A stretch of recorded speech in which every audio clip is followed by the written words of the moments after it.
प्रिय दर्शकों, नमस्कार। एक बार फिर से उपस्थित हूँ आप सबके सामने विश्लेषण जन्म कुंडली का इस कार्यक्रम के अंतर्गत। आज जो आपके सामने कुंडली लेकर के आया हूँ, ये कुंडली आई है मेरे पास रेवाड़ी, हरियाणा से। शुरू करते हैं आज का कार्यक्रम।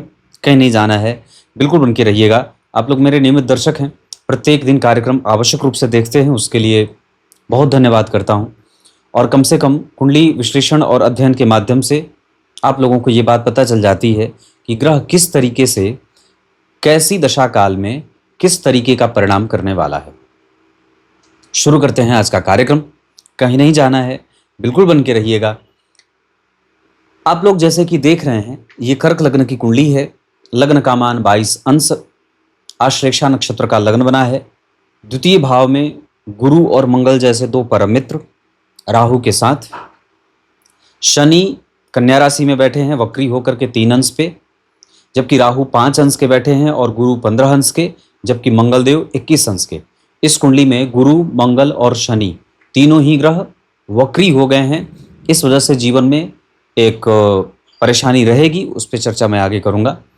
उसके बाद जन्म कुंडली के सप्तम स्थान में सूर्य और बुध मकर राशि में बैठे हैं, जहां बुध 5 अंश के और सूर्य 6 अंश के हैं। परस्पर ये दोनों ग्रह काफी सन्निकट आ गए हैं, जिससे बुधदेव अस्त हो जाएंगे। उसके बाद 12 मीन राशि के पहले कुंभ राशि में शुक्र और चंद्रमा बैठे हैं, दो शुभ ग्रह एक साथ केतु के साथ बैठे हैं। मतलब टोटल मिला करके इस कुंडली के 4 ही घर में सारे के सारे ग्रह बैठ गए हैं। 1 2 3 4, दोनों त्रिकोण खाली, लग्न चतुर्थ और दशम खाली, सप्तम भाव भी लगभग निर्मूल ही सा पड़ा हुआ है। इसको मैं आगे बताऊंगा कि क्यों ऐसा है। नवमांश चक्र में यहाँ के सप्तम भाव के अधिपति यहाँ के लग्नेश बनते हैं। शुक्र, शनि और चंद्रमा बैठे हैं। नवमांश कुंडली की स्थिति अच्छी बन रही है। चतुर्थ भाव के स्वामी मंगल चतुर्थ को देख रहे हैं। बुधदेव जन्म कुंडली के भाग्य भाव के स्वामी होकर के द्वितीय भाव में बैठे हैं, सूर्य और बुध के कारण। द्वितीय भाव में ये एक अच्छी बात होगी। हालांकि अष्टम और नवम भाव की युति एक साथ 12वें भाव में या द्वितीय भाव में होती है, तो कभी कभी संघर्ष भी देती है। यहाँ पे 12वें भाव के अधिपति अष्टम भाव में बैठ रहे हैं और भाग्य भाव के अधिपति बुध को और अष्टम भाव के अधिपति से उनका संबंध बन रहा है। ये भी विचारणीय विषय होगा, इस पर भी चर्चा करेंगे। जबकि यहाँ के चतुर्थ स्थान के अधिपति यहाँ के लग्नेश बन रहे हैं, गुरु नीच की राशि में। और इस भाव के अधिपति जो शनि बनते हैं वो चंद्रमा के साथ शत्रु के साथ बैठे हैं। द्वितीय भाव में सूर्य बैठे हैं लाभ भाव के स्वामी होकर के, ये अच्छी बात है। मंगल और केतु बैठे हैं यहाँ पे, दो परम मित्र। मंगल और केतु प्रकृति में एक जैसे होते हैं, तो मंगल और केतु, जबकि शुक्र स्वग्रही बैठे हैं।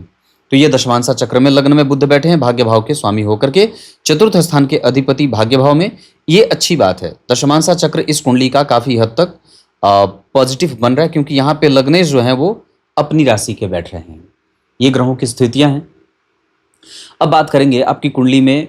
सबसे पहले पंचांगी विषय होता है जातक का जन्म माघ माह में जन्म होता है। माघ माह में जो लोग जन्मे होते हैं वो देखने में बड़े सुंदर होते हैं और उनकी वाक्पटुता बड़ी अच्छी और इमोशनल भी होते हैं। वो कभी किसी का अहित नहीं सोचते और सदैव लाभ के बारे में विचार करने वाले ही होते हैं।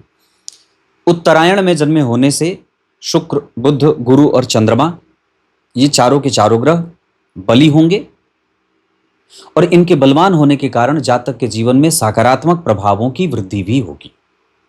रविवार को जन्मा है जातक, इस वजह से व्यक्ति सामाजिक प्रतिष्ठा बनाने में और कायम रखने में आगे बढ़ता है। शुक्ल पक्ष के चतुर्थी तिथि के चंद्रमा पापक होते हैं। ऐसी अवस्था में कि जो चंद्रमा यहाँ बैठे हैं, ये अगर गुरु और मंगल से दृष्ट नहीं होते, शुक्र के साथ नहीं बैठे होते, तो व्यक्ति की पूर्व जन्म की स्थिति भी कमजोर कर रहे थे। लेकिन यहाँ चूंकि शुक्र के साथ चंद्रमा बैठे हैं, गुरु और मंगल की दृष्टि प्राप्त कर रहे हैं, तो पाचन तंत्र में गड़बड़ी भले करेंगे पर व्यक्ति की मृत्यु सुखद देते हैं।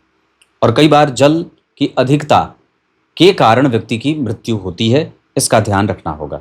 इसके साथ साथ अगर बात करते हैं, शुक्ल पक्ष की चतुर्थी तिथि के चंद्रमा पापक होते हैं।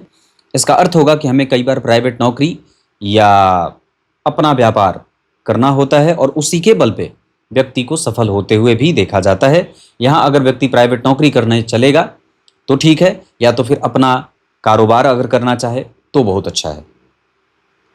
शतभिखा नक्षत्र कुंभ राशि, कुंभ राशि मतलब शनि की राशि, और शतभिखा नक्षत्र यानी कि राहु का नक्षत्र। तो शनि और राहु दोनों एक जैसे प्रवृत्ति वाले होते हैं, जबकि मंगल और केतु दोनों एक जैसे प्रवृत्ति वाले होते हैं। इसका अर्थ होगा कि इस कुंडली के लिए जो शनि की राशि में और राहु के नक्षत्र में होने के कारण व्यक्ति का व्यक्तित्व गंभीर होगा, लेकिन उसको पाचन तंत्र में गड़बड़ी और कई बार गुह्य रोग होने की संभावनाओं का एक योग बन जाता है। यहाँ पे शुक्र के साथ चंद्रमा केतु, और दरअसल चंद्रमा शतभिखा नक्षत्र में बैठे हैं, इस कारण से ये कई बार, और अष्टम भाव में बैठे हैं, इस वजह से ये परेशानी बनती है। इस वजह से व्यक्ति को बहुत ज़्यादा संतुलित आहार ग्रहण करना होगा। और तो ये बात मैंने आपको इतनी बताई। शतभिखा नक्षत्र वस्तुतः तो ये राहु का नक्षत्र है, पर इसके जो स्वामी देवता हैं वो वरुण देव हैं, और इनको मनाने का एकमात्र, अगर आप अपने संपूर्ण ग्रहों को सिद्ध करना चाहते हैं तो जल की बर्बादी ना करें, और जामुन का वृक्ष लगाएं अधिक संख्या में। इसके साथ साथ अगर हो सके तो चापाकल, तालाब, कुआं, बावड़ी, इनकी सफाई और इनकी सुरक्षा का विशेष ख्याल रखें। ओम वरुणाय नमः इस मंत्र का जप करें, और कमल के पत्ते या कमल की डंठल अपने गले में धारण करें। इसके साथ साथ प्रत्येक सोमवार को शिव जी को सफेद चंदन अर्पित करें, और धन बचाने की कोशिश करने, जितनी ज़्यादा आवश्यकता उसकी है कि धन बचे, क्योंकि द्वितीय भाव में गुरु बैठे हैं, मंगल और राहु के संग बैठे हैं। ऐसी अवस्था में व्यक्ति के पास वो चाहे कितना भी धन कमा लेता है, धन बचाने में उसको बड़ी दिक्कत होती है। और इसका एक कारण और भी होगा, क्योंकि वो शुक्र जो मंगल और राहु के संपर्क में आ रहे हैं, वो भी अष्टम भाव में बैठे हैं, और द्वितीय भाव में गुरु राहु के संग बैठे हैं। इस अवस्था में भी कई बार व्यक्ति को उसके ही संपत्ति के लिए लड़ना पड़ता है, और उसको धन बचाने में मशक्कत का सामना करना पड़ता है। कंबल का दान करें ब्राह्मण को, पूर्णिमा का व्रत करें, एकादशी कर सकते हैं, पूर्णिमा कर सकते हैं, दोनों में से कोई एक भी कर सकते हैं, या चतुर्थी करें, तीनों में से कोई एक कर सकते हैं। गीता जी के 11वें अध्याय का पाठ लगातार 18 दिन तक बिना कुछ ग्रहण किए पाठ करने की आवश्यकता है। और इस अवस्था के आधार पर अगर बात बन पड़े तो थोड़ा सा अपना दिमाग व्यापार की तरफ भी मूव कर सकते हैं। मतलब अगर प्राइवेट नौकरी कर रहे हैं, या जो कुछ भी, अगर सरकारी नौकरी कर रहे हैं, तो भी प्राइवेट नौकरी के बाद अपने एक पार्ट टाइम बिजनेस के बारे में जरूर दिमाग लगाएं। दवाइयों से संबंधित, खाने पीने से संबंधित, विद्यालय, पोशाक, स्टेशनरी, रेंटल प्रॉपर्टी, कम्युनिकेशन और फैशन से संबंधित कोई भी काम करना हो तो आप आराम से कर सकते हैं। शुक्ल पक्ष की चतुर्थी तिथि, शतभिखा नक्षत्र, वरीयान योग, ये ठीक है। वणिजकर्ण, शूद्र वर्ण और राक्षस गण, ऐसे शूद्र वर्ण और राक्षस गण के कारण व्यक्ति में जल्दबाजीपन की प्रवृत्ति होती है, और कई बार वर्तमान लाभ को बचाने के लिए भविष्य का बहुत बड़ा लाभ व्यक्ति त्याग देता है। मतलब जल्दबाजी के कारण उसके बहुत सारे काम बन और बिगड़ रहे हैं। जैसे कोई एक वस्तु हो जिसको आप हटाना चाहते हो और आपको तत्काल धन की आवश्यकता है, तो आप किसी भी प्रकार से समझौता कर लेते हैं। मतलब समझौतावादी प्रवृत्ति ये व्यक्ति को नुकसान करती है। शूद्र वर्ण और राक्षस गण के कारण तामसिक प्रवृत्ति का प्रभाव जातक के जीवन में देखने को मिल रहा है, जहां व्यक्ति अपने मन के हिसाब से कुछ भी अगर नहीं होता है तो तुरंत ही घर छोड़ने, परिवार तोड़ने या घर से बाहर चले जाने या कुछ भी निर्णय लेने को विवश हो जाता है, या कई बार उसकी कोशिश कर जाता है। किसी भी अवस्था में अपने आप को शांत रखना, धैर्य का परिचय देना, अपनी संपत्ति का सुरक्षा, कैसे उसकी सुरक्षा की जाए इसका ध्यान रखना, इन सभी विषयों पे आपको ध्यान लगाने की आवश्यकता होगी। आपकी कुंडली कर्क लग्न की है, लग्न का मान 22 अंश पे बैठा है। बहुत ध्यान से जब समझेंगे तो मीन और मेष, कर्क और सिंह, वृश्चिक और धनु, ये गंडांत लग्न कहे जाते हैं। हालांकि आपकी कुंडली में ऐसे गंडांत लग्न की कोई स्थिति है नहीं, पर फिर भी ये 22 अंश के बैठे हैं। 5-6 अंश और आगे बढ़ जाते तो ये गंडांत में चले जाते। और जन्म कुंडली में जो आप देख रहे हैं यहाँ पे, वो जो समस्या होती है धन से संबंधित समस्या, वो रोग भाव के अधिपति, ऋण भाव के अधिपति के दूसरे भाव में बैठने के कारण होती है। और उसके साथ राहु के बैठ जाने से भी कई बार धन से संबंधित समस्या या व्यक्ति को कम पैसों पर जीवन बिताना पड़ता है, कृपणता सामने से दिखानी पड़ती है, और शिक्षकीय गुण होने के बावजूद, योग्यता और क्षमता होने के बावजूद व्यक्ति को रगड़ना पड़ता है। उसके प्रभावों को कुंद होते हुए देखा जाता है, कमजोर होते हुए देखा जाता है। कम्युनिकेशन गैप ना हो, बहुत अच्छा कम्युनिकेशन हो, अपनी वाणी पे गंभीरता हो, इन सभी विषयों का ध्यान देना होगा। धन को सही दिशा में व्यय करने की आवश्यकता और अपने पैतृक संपत्ति को किस तरीके से सुरक्षित रखना है, इसका बल इस कुंडली को देना होगा। आइए अब चंद्रमा से एक एक ग्रहों के बारे में जानते हैं, क्योंकि ये बड़ा ही आवश्यक होता है कि आपके वर्तमान से वो ग्रह कैसा है। चंद्रमा वर्तमान होते हैं, इसका ध्यान रखना होगा। तो सबसे पहले बात करते हैं चंद्रमा के साथ शुक्रदेव का लग्न में बैठना या कहीं भी बैठना। चंद्रमा के साथ शुक्रदेव का बैठना व्यक्ति को अनुभवी बनाएगा और सुंदर बनाने के साथ साथ ससुराल से धन भी मिलता है। इतना ही नहीं, उसको अपने दाम्पत्य का पूरा सहयोग भी प्राप्त होता है। उसी चंद्रमा के साथ केतु के बैठ जाने के कारण व्यक्ति भविष्य को देखने वाला भी हो जाता है। जबकि उसी चंद्रमा से 12वें घर में सूर्यदेव धनहीनता की स्थिति प्रकट करते हैं और व्यक्ति को कई बार वो कृत्य भी करना पड़ता है, वो काम भी करने को विवश कर देते हैं जो वो नहीं करना चाहता है। मतलब समझौतावादी प्रवृत्ति अपनानी पड़ती है। चंद्रमा से 12वें घर में सूर्य अगर बैठे होते हैं तो कई बार ये महान से महान राजयोगों के फल को भी कमजोर कर देते हैं। जबकि उसी चंद्रमा से 12वें घर में बुध का बैठना व्यक्ति को जल्दबाजीपन में निर्णय लेने को विवश करते हैं। उसी चंद्रमा से 7वें घर में मंगल का होना लक्ष्मी संपन्न योग, मतलब अपनी दशा काल में ये लक्ष्मीवान बनाएंगे। जबकि उसी चंद्रमा से 7वें घर में गुरु का होना व्यक्ति को यशस्वी, ज्ञानी, सुखी और धार्मिक बनाएंगे। उसी चंद्रमा से 8 घर आगे शनि का बैठना आयु संपन्न और लंबी बीमारी का खतरा ये भी देते हैं। इतना ही नहीं, उसी चंद्रमा से 8 घर शनि का होना आगे भाई बहन, माता पिता, पैतृक संपत्ति और ससुराल वालों से मतभेद ये भी देते हैं। ये आपकी कुंडली में विभिन्न ग्रहों का चंद्रमा से संबंध है। अगर आप ध्यान से देखेंगे तो चंद्रमा और शुक्र अगर केतु के साथ अष्टम भाव में नहीं बैठे होते तो व्यक्ति का जो नेचर है वो और भी ज्यादा कठोर हो जाता। और कुंडली को समस्या इस वजह से भी मिल रही है क्योंकि जन्म कुंडली में गुरु, मंगल और शनि ये तीनों ग्रह वक्री हुए हैं।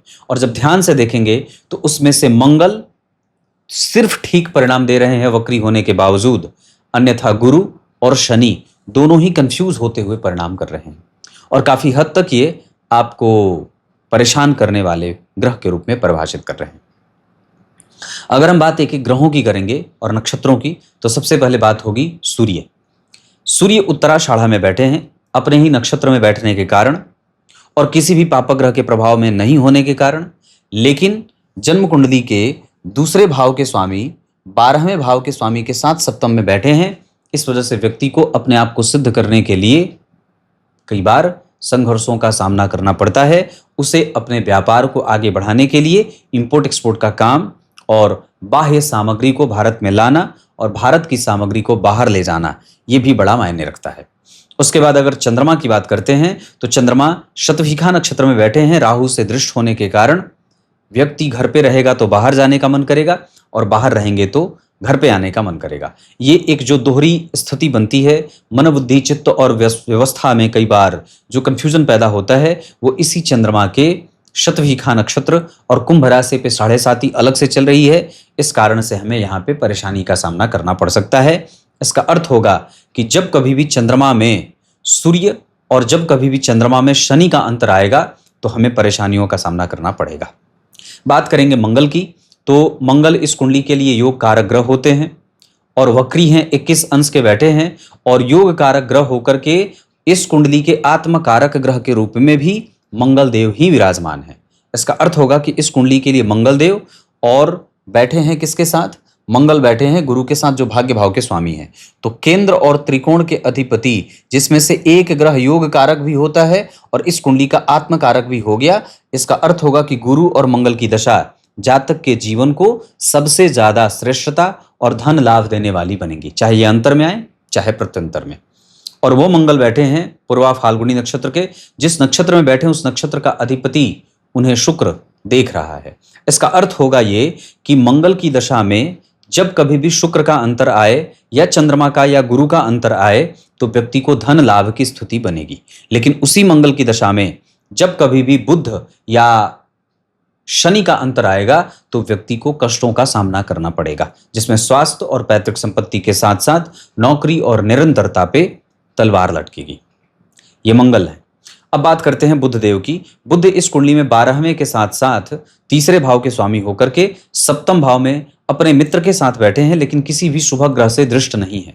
और बुध वहां 5 अंश के बैठे हैं, उत्तराषाढ़ा नक्षत्र में बैठे हैं सूर्य के साथ, यानी कि सूर्य और बुध दोनों ठीक ठाक हो गए। लेकिन जितना परिणाम इनको यहां मिलते हुए और करते हुए देखा गया है, उतना परिणाम ये यहां नहीं करते हैं। यहां पे ये नल एंड वॉइड और कई बार कंफ्यूज हो जाते हैं। इसका अर्थ होगा कि जन्म कुंडली के सप्तम भाव में सूर्य और बुध बैठ करके उतनी मजबूती से परिणाम जातक के जीवन को नहीं देंगे, उतनी बुद्धिमता, उतना प्रेम, उतनी दया, उतनी सहिष्णुता, उतना तर्क, उतना ज्ञान, उतना बल बुद्धि उतना नहीं देंगे जितना ये लग्न में बैठ करके दे सकते थे या दशम, नवम और एकादशवें में दे सकते थे। सप्तम भाव में पश्चिम दिशा होने के कारण सूर्य और बुध में से सूर्य वहां अस्त या मृत्यु को प्राप्त कर जाते हैं। विशेषतः यहाँ मकर राशि का निर्माण हुआ है, जिसमें शनि और बुध के परिवर्तन के कारण थोड़े बहुत जो डिप्लोमेसी आएगी, जो थोड़े बहुत समस्या को समझने की शक्ति आएगी, या जो व्यक्ति थोड़े से तर्क बल के साथ उपस्थित होता है, वो इसी सूर्य और बुध के और शनि के परिवर्तन के कारण आएगा। अगर वो बुध देव उत्तराषाढ़ा नक्षत्र में सूर्य के साथ नहीं बैठे होते तो ये और भी ज्यादा कमजोर बात हो जाती। लेकिन बुध की दशा में शुक्र और चंद्रमा धनदायक होंगे, जबकि उसी बुध की दशा में सूर्य और शनि भी धनदायक होंगे। लेकिन उसी बुध की महादशा में जब राहु और मंगल आएंगे तो व्यक्ति को कष्ट होगा। उस बुध की दशा में व्यक्ति को धर्म, भाग्य, आध्यात्म, चिंतन और धन को बटोरने की इच्छा और लालसा भी मजबूत होगी। ये मैंने आपको इतनी बात बताई। देवगुरु बृहस्पति की बात अगर करेंगे, बुध की बात तो मैंने कर दी। बुध सप्तम भाव में उतने बलवान नहीं होते, सूर्य भी सप्तम स्थान में, वो दोनों दिशा के बल से हीन हो जाते हैं और उनके ऊपर किसी शुभ ग्रह की दृष्टि नहीं है। हालांकि एक बात तो पक्की है कि सूर्य और बुध को जब कभी भी आप शुक्र और चंद्रमा के साथ कंपेयर करेंगे तो ये शुक्र और चंद्रमा के कारण भाग्य भाव को बल मिल रहा है और ये सूर्य और बुध को शुक्र और चंद्रमा के कारण भी बल मिल रहा है। दूसरा, इस शुक्र और चंद्रमा का पूरा फल सूर्य और बुध के कारण भी मिल रहा है।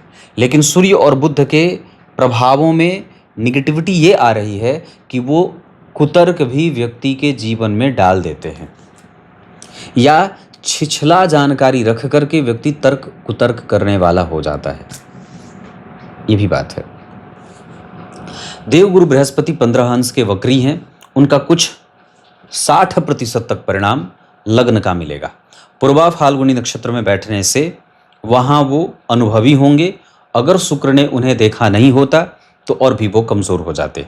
लेकिन लग्न कुंडली के आधार पर देव गुरु बृहस्पति राहु के संग बैठे हैं, जहां वो बलवान होते नजर आ रहे हैं। मतलब उनके ऊपर गुरु राहु का कोई ऐसा विशेष प्रभाव नहीं पड़ेगा, पर फिर भी हमें गुरु की महादशा में शनि का अंतर और राहु का अंतर कष्ट देने वाला, साथ ही साथ उसी गुरु की महादशा में बुध का अंतर भी कष्ट देने वाला हो सकता है।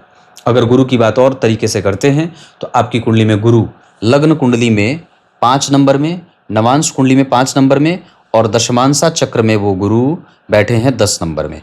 यहाँ वो सामान्यतः थोड़े कमजोर दिखाई दे रहे हैं, लेकिन लग्न और नवांश कुंडली में वर्गोत्तम होने के कारण और जन्म कुंडली के योग कारक ग्रह मंगल के साथ और आत्मकारक ग्रह मंगल के साथ बैठने के कारण यहाँ इस कुंडली के दो बलवान ग्रहों में मंगल और दूसरे नंबर पे देवगुरु बृहस्पति को स्थान मिल जाएगा। मतलब इस कुंडली के दो ऐसे ग्रह जो सबसे ज्यादा बलवान हो गए। बलवान सूर्य और बुध भी हो सकते थे, पर वो भाव के बल से कमजोर हो गए। बलवान शुक्र और चंद्रमा भी हैं, लेकिन पहले नंबर पे मंगल, दूसरे नंबर पे गुरु, तीसरे नंबर पे शुक्रदेव आदि बन रहे हैं। अब बात करते हैं शुक्रदेव की। शुक्रदेव शतभिखा नक्षत्र में बैठे हैं और 11 अंश के बैठे हैं। जिस स्थिति में वो ग्रह बैठा है वो अपनी दशा काल में जब कभी भी चंद्रमा के साथ या जब कभी भी सूर्य के साथ या जब कभी भी शनि के साथ अंतर में आएंगे तो वो व्यक्ति को व्यय करवाएंगे और धन का व्यय होता रहता है और व्यक्ति धन व्यय की तरफ उसका धन जाता है या रखा हुआ धन कई बार खाना पड़ता है। पर एक बात और भी होगी कि यहाँ अष्टम भाव में शुक्रदेव केतु के साथ बैठे हैं। आपको ब्रह्मचर्य का पालन करना चाहिए, शोषण आपका ना हो इसका ध्यान रखना चाहिए, कम पैसों पे आप नौकरी ना कर रहे हो इसका ध्यान दीजिए, किसी की बातों को स्वीकार करना और दब्बू स्वभाव का हो जाना यह आपके ऊपर से ऐसा हो सकता है। इसके बाद अगर शुक्र के साथ चंद्रमा और केतु अष्टम भाव में बैठे हैं तो व्यक्ति कई बार थोड़े से डरपोक मानसिकता का भी हो जाता है। यहाँ उसे कई बार विरोध करने में संशय होता है। शुक्र अष्टम भाव में होते हैं तो व्यक्ति को मृत्यु अच्छी देते हैं, लेकिन जिस नक्षत्र में बैठे हैं उस नक्षत्र का अधिपति अगर उन्हें देख रहा है तो व्यक्ति की मृत्यु और व्यक्ति की आयु दोनों ही अच्छी और संतुलित हो जाएगी। यश और प्रतिष्ठा, रिसर्च, कंसंट्रेशन, धर्म, मंत्र का जप, ध्यान, धारणा, पूजा पाठ, दान पुण्य, ये सब शुक्र और चंद्रमा के साथ अष्टम भाव में बैठे केतु जातक को देने वाले बन जाएंगे। व्यक्ति सुंदर होगा, अनुभवी होगा, कृतज्ञ होगा और चंचल मानसिकता का भी होता है। बात करेंगे शनिदेव की। सो शनिदेव आपकी कुंडली में सप्तम और अष्टम भाव के स्वामी होकर के किसी भी तरीके से सप्तम भाव से कोई उनका संबंध नहीं बन रहा, न तो अष्टम भाव से बन रहा है। सप्तम भाव में राशि बनी है, अष्टम भाव के अधिपति होकर के तीसरे भाव में बैठे हैं, उच्चाभिलाषी हैं, उनके ठीक पीछे राहु और मंगल बैठे हैं, गुरु। इस वजह से कई बार यहाँ व्यक्ति का व्यापार और यहाँ व्यक्ति का कंसंट्रेशन या कई बार दाम्पत्य में थोड़े बहुत मतभेद देखने को मिल जाते हैं। हालांकि फिर भी शनिदेव यहाँ पे 3 अंश के उत्तरा फाल्गुनी नक्षत्रों में बैठे हैं, जिसके कारण ग्रह बल के आधार पर वो ग्रह आपको अपनी दशा काल में धन, मान, पद, प्रतिष्ठा तो कम से कम दे देगा। लेकिन इस कुंडली के लिए, कर्क लग्न की कुंडली के लिए मारक होते हैं और लेकिन मारक बन नहीं रहे। क्यों मारक नहीं बन रहे? क्योंकि यहाँ पे इनके ऊपर न तो राहु का प्रभाव है न तो मंगल का प्रभाव है। ऊपर से इनकी कुंडली में द्वितीय भाव से भी शनिदेव का संबंध नहीं बन रहा। अष्टम भाव से और सप्तम भाव से संबंध क्यों? राशि का खाली बन रहा है।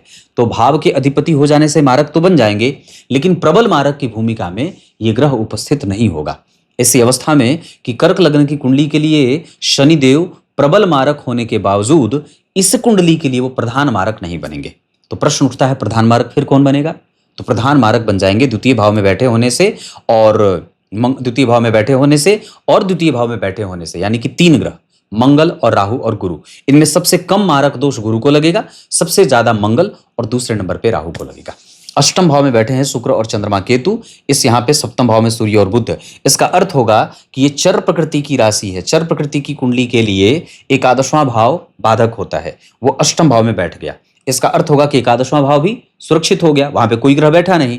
परंतु फिर भी यहाँ सप्तम भाव में सूर्य बुध, सूर्य मारक दोष से युक्त होते नहीं है और बुध को सबसे कम श्रेणी का मारक दोष लगता है। बहुत सावधानी से हमें मारक ग्रहों का तय करना होता है। ऐसे नहीं कि शनि हो गया तो मारक हो गया। बहुत सामान्य तरीके से, बड़ा कभी कभी अजीब लगता है कि जब मुझे लोग कुंडलियां दिखाने आते हैं, सप्तम भाव की कुंडली, कर्क लग्न की कुंडली के लिए शनि मारक होते हैं। पर यहाँ पे बात, अब देखिए यहाँ पे कैसे बात उलट गई। मारक सिद्ध हुए नहीं, मारक हुए नहीं। अब यहाँ पे मारक ग्रह को चेक करते हैं कौन मारक बना। तो प्रधान मारक इस कुंडली में योग कारक होने के बावजूद राहु के संपर्क में होने के कारण जन्म कुंडली के प्रधान मारक ग्रह राहु और मंगल बनेंगे। तीसरे नंबर पे प्रधान मारक ग्रह के रूप में या साहचर्य या सहायक मारक के रूप में बुधदेव बनेंगे। हालांकि वो भी इस कुंडली के लिए 12वें भाव के अधिपति होकर के सप्तम भाव में बैठे हैं, उनके ऊपर किसी पापक ग्रह का कोई प्रभाव नहीं है। परंतु सप्तम भाव में अगर गुरु, बुध, शुक्र और चंद्रमा में चारों ग्रह बैठे हों तो उसमें सबसे ज्यादा मारक गुरु को लगता है उसके बाद शुक्र को, उसके बाद बुध को और उसके बाद चंद्रमा को। तो यहाँ पे बुध देव भी मारक होंगे। तो मारक में मारक कौन चलेगा? तो मारक होगा जब राहु में मंगल हो, मंगल में बुध हो, जब बुध में मंगल हो, मंगल में राहु हो, जब बुध में राहु हो, राहु में मंगल हो। तो ये प्रधान मारक ग्रह की एक भूमिका में स्थिति आ जाएगी, जो आपकी कुंडली में आने वाला है 2033 के अगस्त में और एक 2034 के जुलाई में। मतलब ये जो समय रहेगा इस कुंडली के लिए मारक ग्रह की भूमिका में मृत्यु का कष्ट देना या मृत्यु तुल्य दर्शन करा देना। क्लियर है? ऐसी चीजें। लेकिन गुरु और शुक्र सूर्य यहां मारक उतने साबित नहीं होंगे, वो सहायक मारक हो सकते हैं, वो मारने में सहायता कर सकते हैं, बल्कि वो प्रबल मारक की भूमिका में नहीं आएंगे। अष्टम भाव में शुक्र और चंद्रमा व्यक्ति का व्यय संतुलित रखेंगे और व्यक्ति को धर्म को समझने की शक्ति देंगे। धर्म की सुरक्षा, मंदिर की सफाई, ब्राह्मणों की सुरक्षा, गायों की सुरक्षा, बेटी बहनों की सुरक्षा, ये सब आपको यहां से इनके मामले में कभी भी डरपोक नहीं बनना है। संगठित होकर के रहने की आवश्यकता है। आपके आसपास के लोगों के साथ जो हो रहा है उसको समझने और जांचने की कोशिश करें। क्लियर है? ये आपकी कुंडली में एक एक ग्रहों की बात हो गई। मैंने शनिदेव के बारे में बात कर दी, मारक कौन बना ये बता दिया, और कौन सामान्य मारक बन रहा है वो बता दिया, कौन कैसा परिणाम कर रहा है, चंद्रमा से कैसी स्थिति में जा रहे हैं ग्रह ये बता दिया। अब बात करते हैं एक एक ग्रहों के नक्षत्रों के ऊपर कि उस नक्षत्र में वो ग्रह बैठा है तो किस तरीके का वन लाइनर कैसा परिणाम करेगा। तो सबसे पहले बात करेंगे चंद्रमा में शतभिखा नक्षत्र में बैठे हैं, इस वजह से ये आप जब ध्यान देंगे तो धनिष्ठा, शतभिखा, पूर्वा भाद्रपद, उत्तरा भाद्रपद और रेवती, ये 5 नक्षत्र होते हैं, ये पंचक नक्षत्र कहे गए हैं। जब इन 5 नक्षत्रों में से किसी व्यक्ति की मृत्यु होती है तो उसे कहते हैं पंचक में उसकी मृत्यु हुई है। और जब ये इन 5 नक्षत्रों में उस व्यक्ति की मृत्यु होती है तो वो व्यक्ति अपने साथ और अन्य 5 लोगों की मृत्यु का कारण बन जाता है। इस दोष से निपटने के लिए हमारे शास्त्रकारों ने 5 पुतलों का दहन बताया है कि उसके साथ और 5 पुतले बनाए जाएं और बना करके उसको उस मृत व्यक्ति के साथ जलाए जाते हैं, नहीं तो उसका दोष उस ग्राम में, उस क्षेत्र में, उसके रिश्तेदारों में लगता ही लगता है। मतलब ये क्या है कि ये पंचक नक्षत्र है ना। पंचक नक्षत्र कई बार व्यक्ति को प्रगति के पथ में बाधाएं देने वाला भी बन जाता है और कई बार इनमें मारण मोहन उच्चाटन आदि स्तंभन वगैरह का काम ज्यादा सटीक होता है, जबकि शुभ कार्य के लिए ये नक्षत्र त्याज्य होते हैं। ऐसी अवस्था में कि जब जन्म कुंडली में व्यक्ति का जन्म चंद्रमा शतभिखा नक्षत्र में बैठे हैं तो सबसे ज्यादा हमें समायोजन करना है, जो है उसको कितना बेहतर बना सकते हैं, मिनिमाइज होना, अपने आप को मिमिकेबल बना लेना, इस पे चिंतन की आवश्यकता है। उसके बाद यहां पे आपको सबसे ज्यादा आवश्यकता होगी जल की बर्बादी ना हो। जल संचयन, जल से संबंधित कोई ट्रस्ट बनाना हो, कोई संस्थान बनानी हो, कोई ऐसा काम करना हो, आप बिल्कुल कर सकते हैं। जल की बर्बादी रोकें और जल को शुद्ध करें, मतलब जल से संबंधित सारे काम। उसके बाद सूर्यदेव उत्तराषाढ़ा में बैठे हैं, इस अवस्था में आपको वो कम से कम एक तरीके से ना, जैसे होता क्या है कि मन में ऐसा भाव आएगा कि मैं ये कर लूं, लेकिन जब करने चलेंगे तो फिर व्यक्ति शांत हो जाए। लेकिन आत्मविश्वास की कमजोरी नहीं होती, आत्मविश्वास है पर उसका इंप्लीमेंटेशन सही से नहीं हो रहा है। हमें उस पर ध्यान देने की आवश्यकता है। जो सोच रहे हैं उसको करने की प्लानिंग करें और प्लानिंग ही ना करें उसको जमीन पे उतारें। मंगलदेव जन्म कुंडली में पूर्वा फाल्गुनी नक्षत्र में बैठे हैं, इस वजह से वो आपको फैशन की और दुनिया की समझ दे रहे हैं। जबकि बुधदेव आपकी कुंडली में उत्तराषाढ़ा नक्षत्र में बैठे हैं, आपको तार्किक और बुद्धिमान बना रहे हैं। देव गुरु बृहस्पति आपकी कुंडली में जिस स्थिति में बैठे हैं उसके आधार पर आपको धर्मशास्त्र और वाणी और एजुकेशन की शिक्षा, एजुकेशन में बल दे रहे हैं। शिक्षकीय गुणों से युक्त व्यक्ति होता है और समझदार होता है। आपके पास आपकी यूएसपी है, लोगों से अच्छे से बात करना, उसे नष्ट मत करिएगा। शुक्रदेव आपकी कुंडली में जिस स्थिति में बैठे हैं उसके आधार पर वो आपके ब्रह्मचर्य के व्रत को तोड़ रहे हैं और कई बार व्यक्ति को भक्ष्याभक्ष्य के सिद्धांतों का पालन नहीं करने वाला बना देते हैं। जबकि शनिदेव आपकी कुंडली में जिस स्थिति में बैठे हैं उसके आधार पर वो आपको कई बार वात, पेट और कफ, जिसमें वात ज्यादा और हड्डियों से संबंधित बीमारियां देने वाले बन रहे हैं। नेत्रों से संबंधित समस्या भी कई बार, मंगल और शुक्र, शुगर वगैरह की समस्या भी कई बार लंबी बीमारी देने का खतरा मंगल और राहु, मंगल और शुक्र कर रहे हैं। बड़ी उम्र की महिलाओं से प्रेम हो जाना और कई बार एक से अधिक महिलाओं के संपर्क में रहना या महिलाओं के द्वारा पसंद कर लिया जाना, यह भी आपकी कुंडली में एक खतरा है। उसके बाद राहु की बात करते हैं तो आपकी कुंडली में राहु देव द्वितीय भाव में बैठे हैं। ये क्रमशः अगर शुक्र से दृष्ट नहीं होते और वहां गुरु और मंगल नहीं बैठे होते और उस भाव का अधिपति अगर इस कुंडली का धनेश नहीं होता, द्वितीय भाव में सप्तम भाव से संबंध उनका नहीं होता, या कोई अन्य ग्रह होता, तो वो राहु वहां और भी ज्यादा कष्ट देने वाले ग्रह हो जाते। लेकिन सामान्यतः सिंह राशि के राहु व्यक्ति को एग्रेशन, जल्दबाजीपन की प्रवृत्ति, राहु और मंगल के कारण विचारों में उद्विग्नता और कई बार जल्दबाजी में किसी को कुछ भी बोल देना, ऐसा करने वाला बना देते हैं। जबकि केतुदेव अष्टम भाव में जिस नक्षत्र में बैठे हैं, राहुदेव मघा नक्षत्र में बैठे हैं और केतुदेव धनिष्ठा नक्षत्र में बैठे हैं, मंगल का प्रभाव रहेगा। इस वजह से कई बार बवासीर, पाइल्स आदि जिसको कहते हैं, इस तरह की बीमारी देने वाले बन जाते हैं। ये एक एक नक्षत्रों की बात रही। अब बात करेंगे एक एक ग्रह लग्न, नवांश और दशमांशा में अपनी दशा अंतरदशा में कैसा फल करेगा। इससे आप महादशा और अंतरदशा पे भी घटित कर सकते हैं। ये बात मैंने आपको इतनी बता दी। अब जरा ध्यान से देखेंगे, लग्न कुंडली में सूर्य जो स्थिति बना के बैठे हैं और नवांश कुंडली में जिस स्थिति में वो जा रहे हैं, कुंभ राशि में जा रहे हैं, दशमांशा चक्र में वो लाभ भाव के स्वामी होकर के धन भाव का संबंध बना रहे हैं। इसका अर्थ होगा कि सूर्य अपनी महादशा और अंतरदशा में जातक को धन और लाभ देने वाले बनेंगे। जबकि चंद्रमा इस कुंडली में लग्न के अधिपति होकर के अष्टम भाव में दोषयुक्त तो नहीं ही है, क्योंकि गुरु और मंगल और शुक्र के संपर्क में हैं, तो दोषयुक्त नहीं होंगे, किसी पापक ग्रह का उनके ऊपर कोई विशेष असर है नहीं। इस वजह से और नवांश कुंडली में चंद्रमा सप्तम भाव के अधिपति होकर के लग्न में, लग्न के अधिपति होकर के अष्टम में, दशम के अधिपति होकर के त्रिकोण में। इसका अर्थ होगा कि ये चंद्रमा भी आपको थोड़ा बहुत व्यय देंगे मानसिक रूप से, लेकिन ये अपनी दशा काल में आपको तीर्थ यात्रा, दर्शन और भाग्य लाभ का योग बना रहे हैं। मतलब अंतरदशा में ये अच्छी बात है। मंगल देव आपकी कुंडली में योग कारक ग्रह, आत्म कारक ग्रह होते हैं। द्वितीय भाव में सिंह राशि में बैठे हैं नवांश चक्र के आधार पर, और दशमांशा चक्र के आधार पर वो ग्रह आपकी कुंडली के लिए व्यापार, कारोबार, धन धान्य, सुख सौख्य और लाभ को देने वाला बन रहा है। मंगल भी ठीक हो गए। बुध देव आपकी कुंडली में मकर राशि में बैठे हैं, नवांश चक्र में वो कुंभ राशि में, जबकि दशमांशा चक्र में वो तुला राशि में बैठ रहे हैं। बुध देव भी आपकी कुंडली में अच्छे परिणाम देंगे, जबकि देव गुरु बृहस्पति वर्गोत्तम होने से अच्छे बन रहे हैं। जबकि शुक्र देव कुंभ राशि में बैठे हैं, वो व्यय करा रहे हैं। तो अब जरा ध्यान से समझे, तो व्यय क्यों हो रहा है। मैंने पूर्व में भी कहा था शुक्र के ऊपर मंगल का प्रभाव, और शनि और गुरु मंगल तीनों ग्रह वक्री हैं।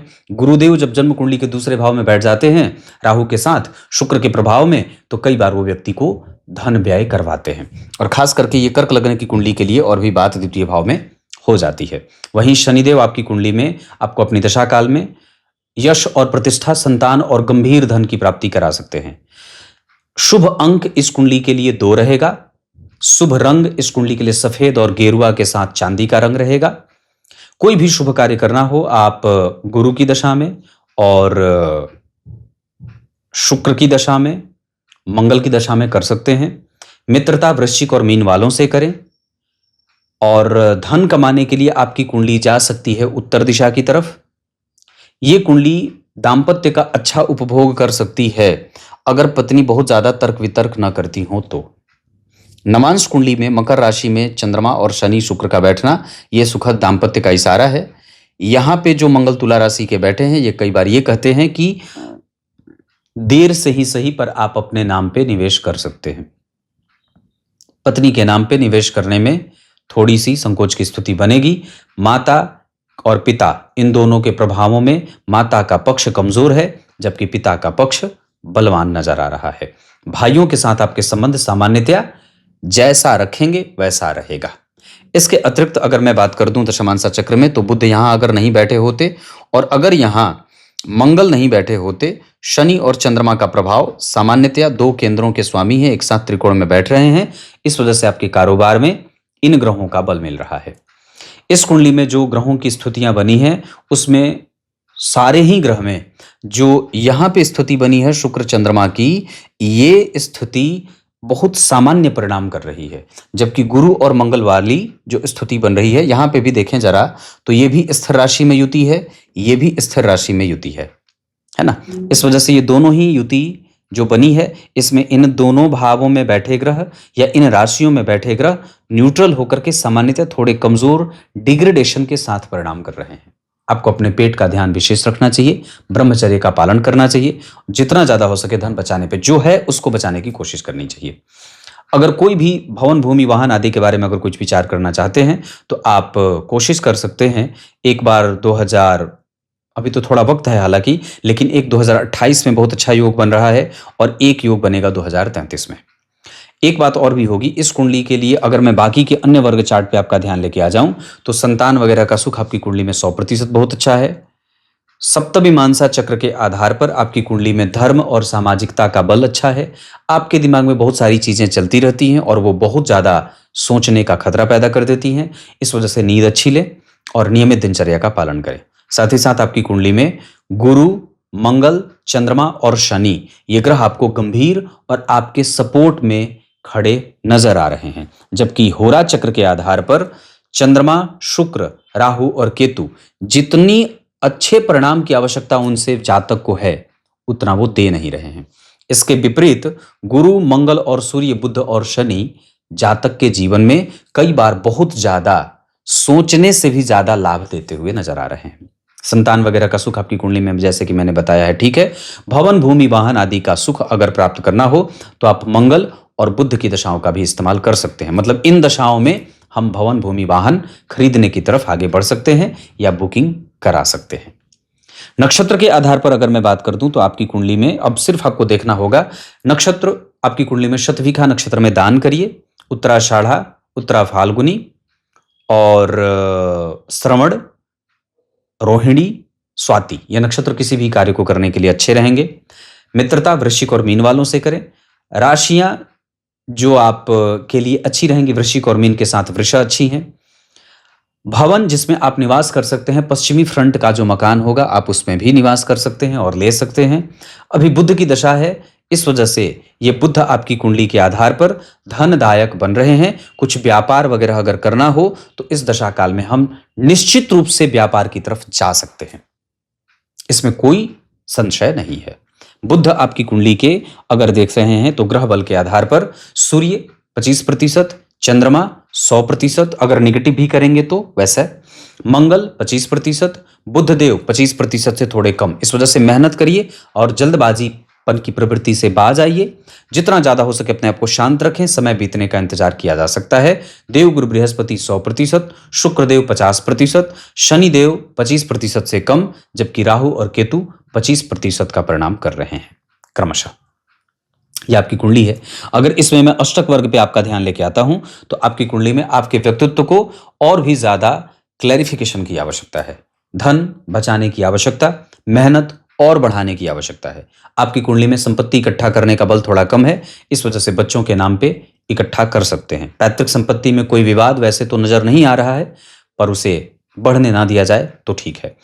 आपकी कुंडली में यश, मान, पद प्रतिष्ठा, संतान, गोपाल आदि इन सभी चीजों का सुख है। गाय की सेवा है ना, इन तरीके का काम भी, कृषि सेवा, कृषि संयंत्र ये सब भी आपकी कुंडली में, वृक्षारोपण, फलदार वृक्षों से धन कमाना ये सब भी आपकी कुंडली, पपीता हो जाए, आम हो जाए, केला हो जाए, जामुन हो जाए, इस तरीके के कामों से भी आपको धन प्राप्त हो सकता है। इसके साथ साथ आपकी कुंडली में नौकरी प्राइवेट अच्छी है, सरकारी नौकरी का योग सामान्यतया ठीक ठाक है। व्यापार आप बिल्कुल कर सकते हैं, कंसंट्रेशन बिल्कुल ही ठीक नहीं है, इसको ठीक करने के लिए प्राणायाम, अच्छी निद्रा, गाय की सेवा और गाय को या शिव जी को गुग्गुल जलाना चाहिए, कपूर की आरती सुबह शाम किया करें। इसके साथ साथ धर्म को बल देने के लिए एकादशी, पूर्णिमा या चतुर्थी का व्रत शुरू कर सकते हैं। जबकि पक्ष के आधार पर आपकी कुंडली में सामाजिकता सामान्यतया ठीक ठाक है, आपके पास काम करने को हमेशा ही रहेगा, लाभ आप प्राप्त कर लेंगे, जीवन के अंतिम स्थिति तक आप ऋण में नहीं रहेंगे, ये बात की गारंटी मैं दे सकता हूं। तब तक के लिए बहुत बहुत नमस्कार।